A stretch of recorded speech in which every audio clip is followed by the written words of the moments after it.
అమ్మవారికి 8వ నామం రాగస్వరూప పాశాఢ్యాయై నమః. ఇది లలితాదేవి యొక్క 8వ నామం. రాగస్వరూప పాశాఢ్యాని మనం మామూలుగా చదువుకునేటప్పుడు చెప్తూ ఉంటాం, పారాయణ చేసేటప్పుడు. అమ్మవారు 4 చేతులతో కూడినదని క్రిందటి నామంలో చెప్పబడింది కదా.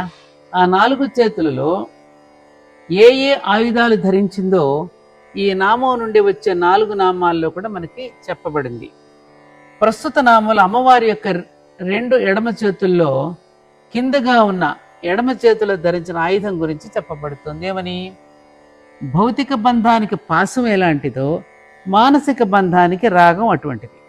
రాగం అంటే ఏమిటి? రక్తి అని, అనురాగం అంటే అనురక్తి అని చెప్పుకోవచ్చు. రాగద్వేషాలు ఉత్తర దక్షిణ ధృవాలు లాంటివి. ఒకటి ఉందంటే రెండోది కూడా ఉన్నట్టే. ఇలాంటి జంటే కామక్రోధాలు కూడా. అందుకే 2 కలిపి చెప్తూ ఉంటాం మనం. రాగద్వేషాలు కామక్రోధాలను కలిపి చెప్తూ ఉంటాం. అనుకూలంగా ఉంటే రాగం, ప్రతికూలమైతే ద్వేషం. అలాగే అనుకూలంగా ఉంటే కామం, ప్రతికూలమైతే క్రోధం. అరిషడ్వర్గంలో మొదటిది కామం అంటే రాగమే. ఈ రాగము, భయము, క్రోధము వదలబడిన వారికే మోక్షప్రాప్తి అని గీతాచార్యుడు చెప్తాడు. అదే కదా వీతరాగ భయక్రోధ అనే శ్లోకంలో చెప్తాడు కదా. అయితే రాగం తప్పని కాదు. అక్కడ ఏ పని జరగాలన్నా మొదట ఈ రాగం ఉండాల్సిందే. ఉపయోగించుకోవడం తెలియకపోతే రాగం కూడా ఒక రోగమే. అందుకని అయ్యవారికి అమ్మవారికి ఈ కామాన్ని సరిగ్గా ఉపయోగించుకోవడం తెలుసు. సృష్టి జరగకపోవడము తానొక్కడు ఒంటికింటి రామలింగంగా ఉన్నప్పుడు బోలెడు మందిగా అవ్వాలనే కోరిక ఆయనకి పుట్టిందిట. అయ్యవారికి ఆ పుట్టినటువంటి కోరిక కారణంగానే అమ్మవారి దగ్గరకు చేరారు, మనందరం పుట్టుకొచ్చాం.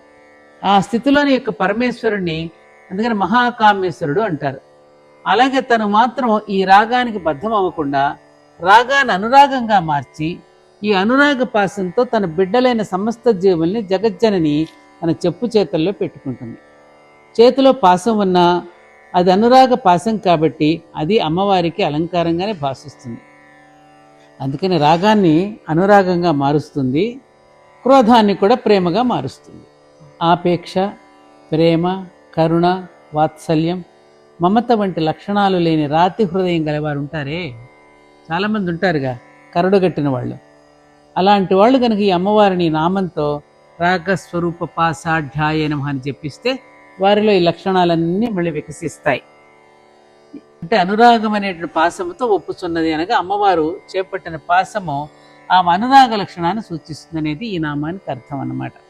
అందుకని కరడుగట్టినటువంటి పాషండులకి ఈ నామాన్ని కనుక చెప్పిస్తే మళ్ళీ వాళ్ళు మంచివాళ్ళుగా మారడానికి అవకాశం ఉంటుంది. ఇంత అద్భుతమైన రహస్యనామ స్తోత్రాలలో ఉన్న అనేక రహస్యాలను మీరు తెలుసుకోవాలి అంటే ఈ ఛానల్ని మీరు సబ్స్క్రైబ్ చేసుకుంటే మీకు అనేక విషయాలు తెలుసుకోగలుగుతారు. చేసుకుంటారు కదూ.